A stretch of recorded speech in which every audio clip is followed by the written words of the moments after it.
ونعوذ بالله من شرور أنفسنا ومن سيئات أعمالنا من يهده الله فلا مضل له ومن يضلله فلا هادي له أشهد أن لا إله إلا الله وأشهد أن محمدا رسول الله اللهم صل على سيدنا محمد وعلى آله وصحبه ومن تبعهم بإحسان إلى يوم الدين أيها الحاضرون أوصيكم ونفسي بتقوى الله حيث قال الله تعالى في القرآن الكريم يا أيها الذين آمنوا اتقوا الله حق تقاته ولا تموتن إلا وأنتم مسلمون أما بعد.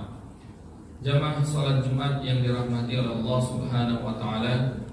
Alhamdulillah pada kesempatan siang ini kita masih diberikan kesehatan oleh Allah Subhanahu wa taala, diberikan taufiknya sehingga kita bisa melaksanakan rutinitas pekanan kita, melaksanakan salat Jumat secara berjamaah.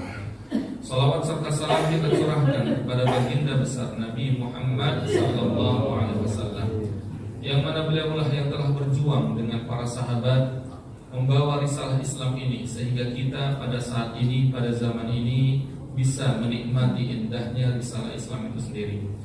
Jamaah salat Jumat yang dirahmati Allah Subhanahu wa taala, pada kesempatan siang ini khatib ingin mengingatkan khatib secara pribadi dan jamaah sekalian untuk selalu menambah keimanan dan ketakwaan kita kepada Allah Subhanahu wa taala, untuk selalu mengingat Allah Subhanahu wa taala baik dikala kita sendiri maupun dikala kita bersama-sama. Karena kehidupan kita di dunia ini itu adalah bentuk amanah dari Allah Subhanahu wa taala.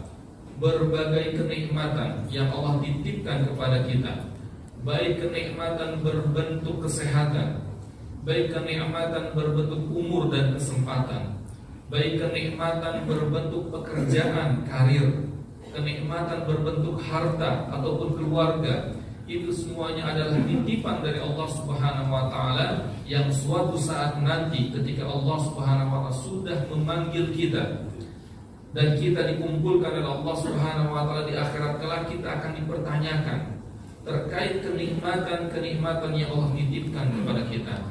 Untuk apa kenikmatan kesehatan yang Allah titipkan kepada kita? Untuk apa harta yang Allah titipkan kepada kita?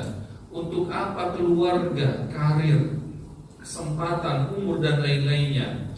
Apakah kita pergunakan dalam ketaatan kepada Allah Subhanahu wa taala, atau jangan-jangan kita pergunakan sebaliknya untuk bermaksiat kepada Allah Subhanahu wa taala?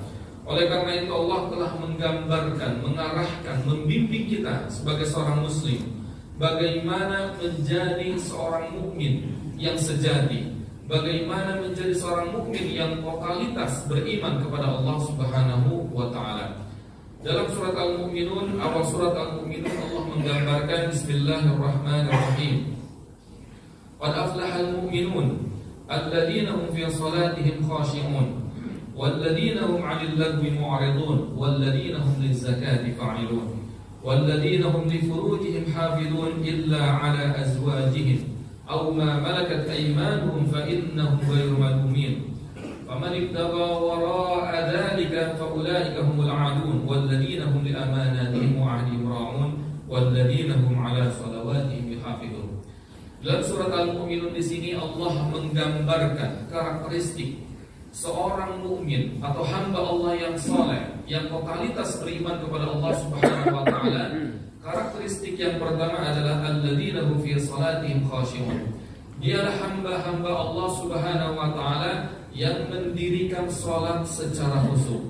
Hal ini menarik kenapa Allah Subhanahu wa taala dalam Al-Qur'an mengingatkan kita, mengarahkan kita. Ternyata hamba Allah yang beriman secara totalitas, dialah hamba Allah Subhanahu wa taala yang melaksanakan atau mendirikan salat secara khusyuk.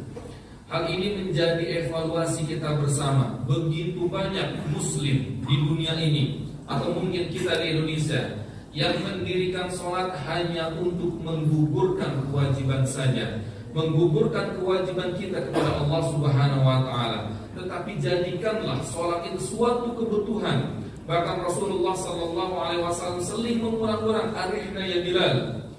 Hai Bilal, berikanlah refresh kepada kita, yaitu dengan apa? Dengan mendirikan sholat, yang tentunya tidaklah menjadi atau perasaan kita membutuhkan sholat itu kecuali timbul kekhusyuan kepada Allah Subhanahu wa taala.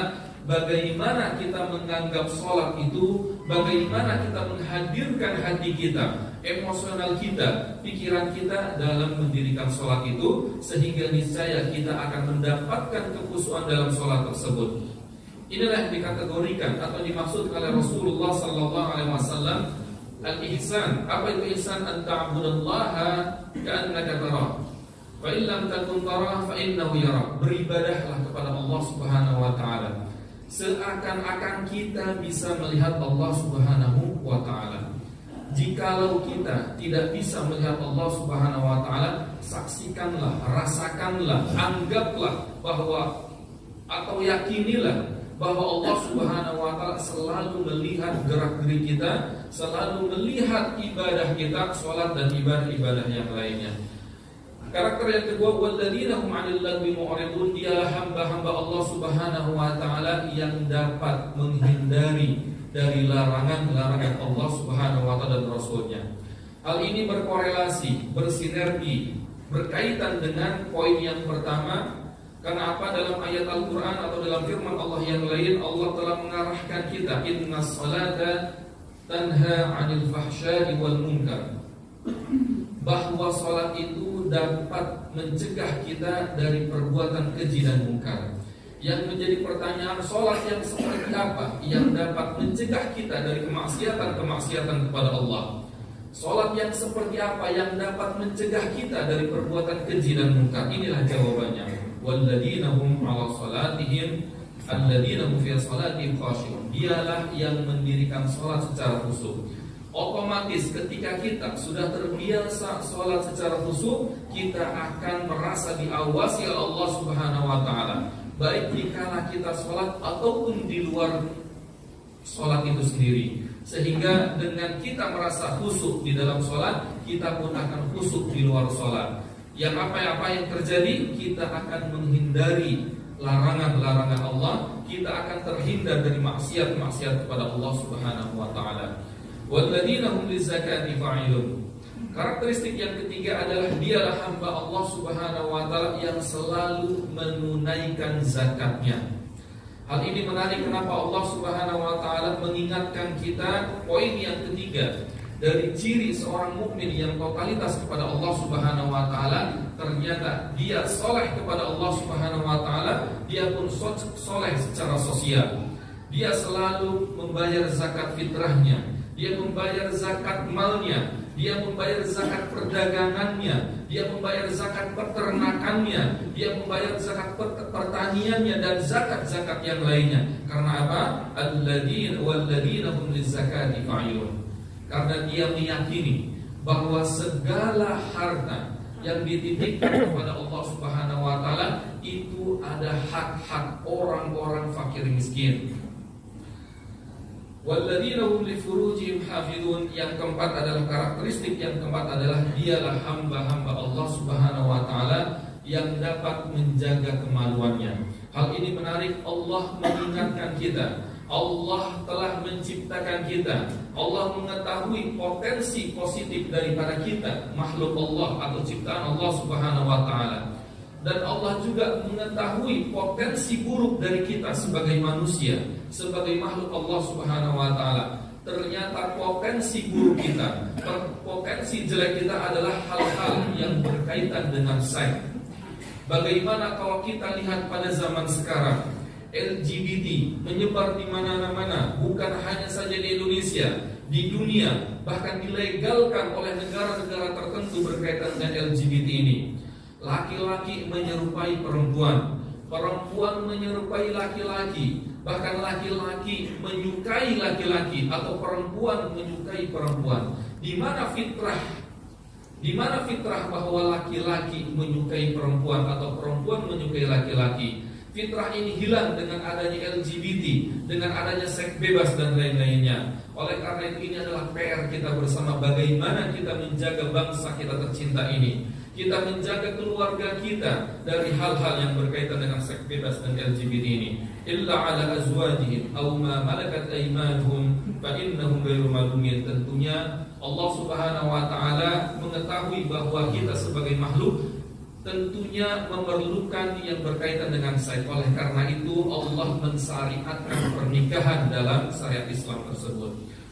Walladzina hum li amanatihim wa ahdihim ra'un. Karakteristik yang keempat atau yang keempat adalah dialah hamba-hamba Allah Subhanahu wa taala yang dapat menjaga atau menunaikan amanahnya dan menepati janjinya. Hal ini menarik.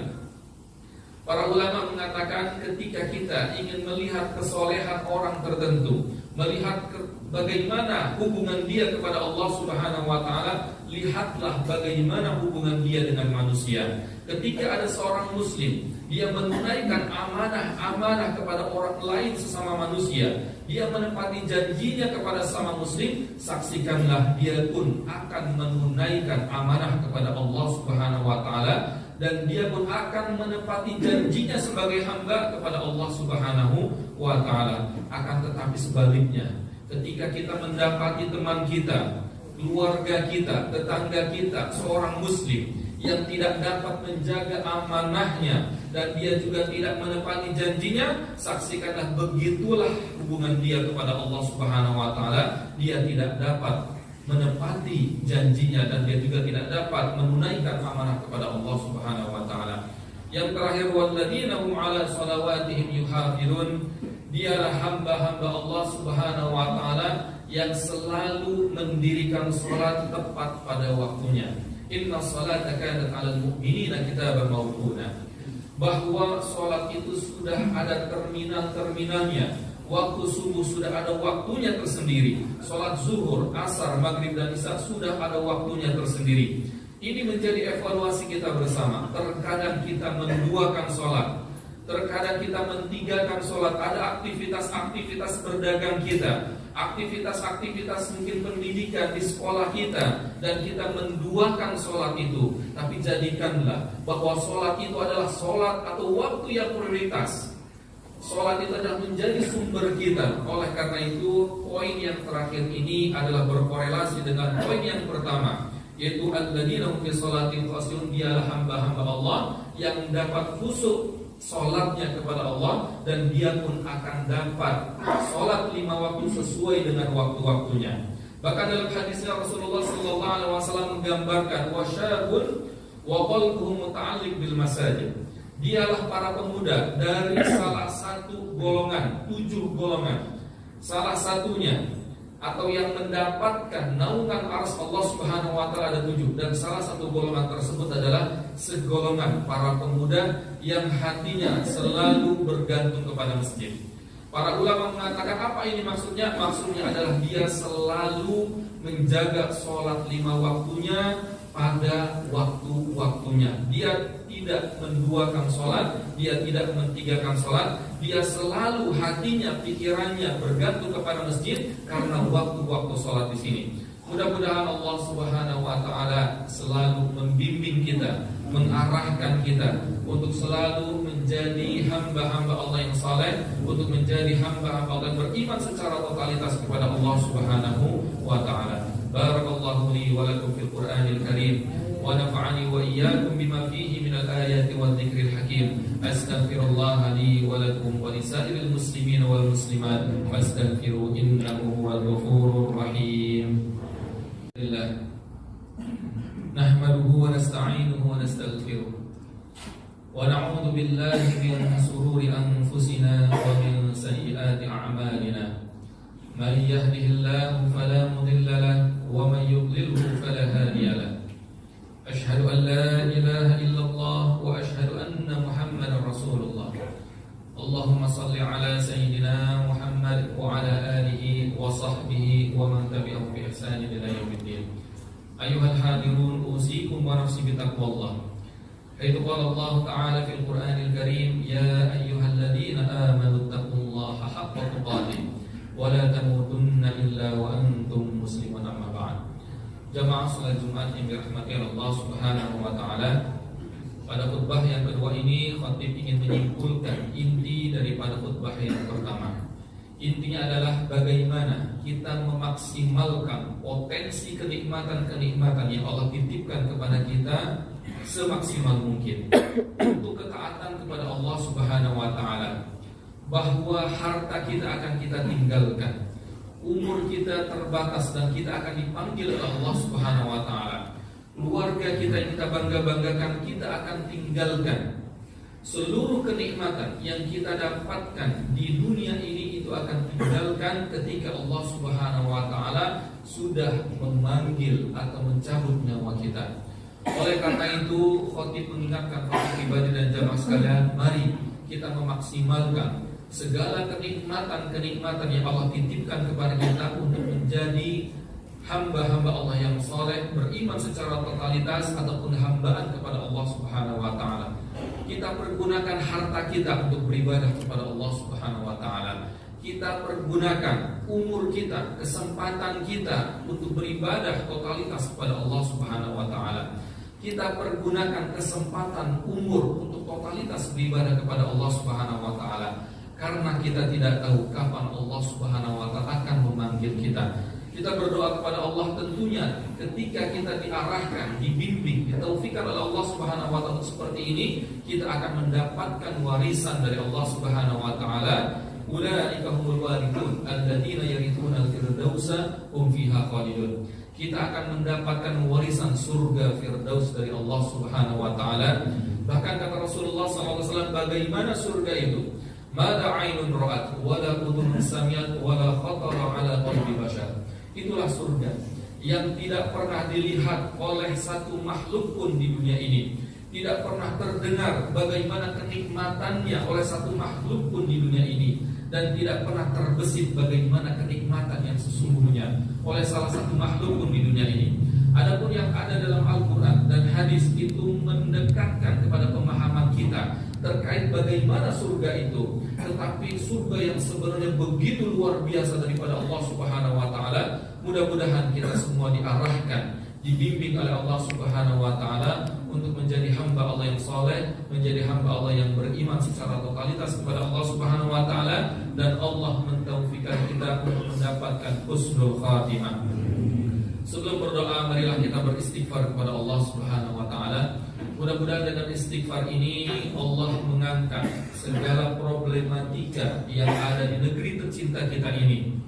Allah mengangkat segala bala musibah bencana yang ada di negeri kita atau di dunia secara umumnya.